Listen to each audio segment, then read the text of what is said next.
جو محافل میلاد سجاتے ہیں وہ محافل 11ویں شریف بھی سجاتے ہیں.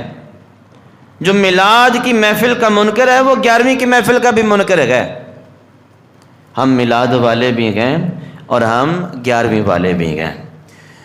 اور دوسری بات، حضور نبی کریم صلی اللہ تعالی علیہ وسلم کا اگر ہم ذکر کر لینا تو سمجھ لیں کہ ہم نے 1,24,000 کم و بیش انبیاء کرام جو اللہ نے مبعوث فرمائے ان سبھی انبیاء کا ہم نے ذکر کر لیا گیا.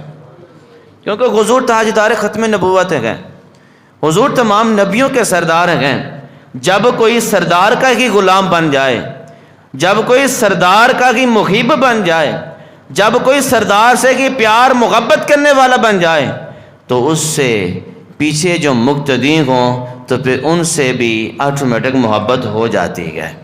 جس نے حضور سے پیار کیا اس نے تمام انبیاء سے پیار کیا، جس نے حضور سے محبت کی اس نے تمام انبیاء سے محبت کی، جس نے حضور کا ذکر کیا ایسے سمجھے کہ اس نے تمام انبیاء کا ذکر کیا.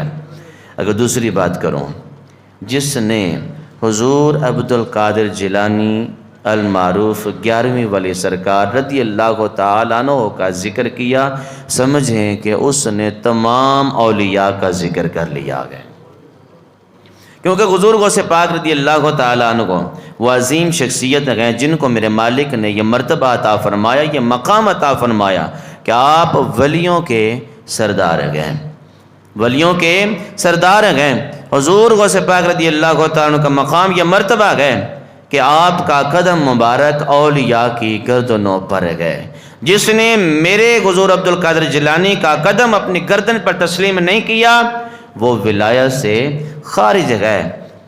یعنی حضور عبدالقادر جیلانی کا قدم مبارک یہ مغر ہے، جس کی گردن پر لگ گئی وہ اللہ کا ولی بن گیا، جس نے انکار کیا ولایت کے دائرہ کار سے خالی ہو گیا.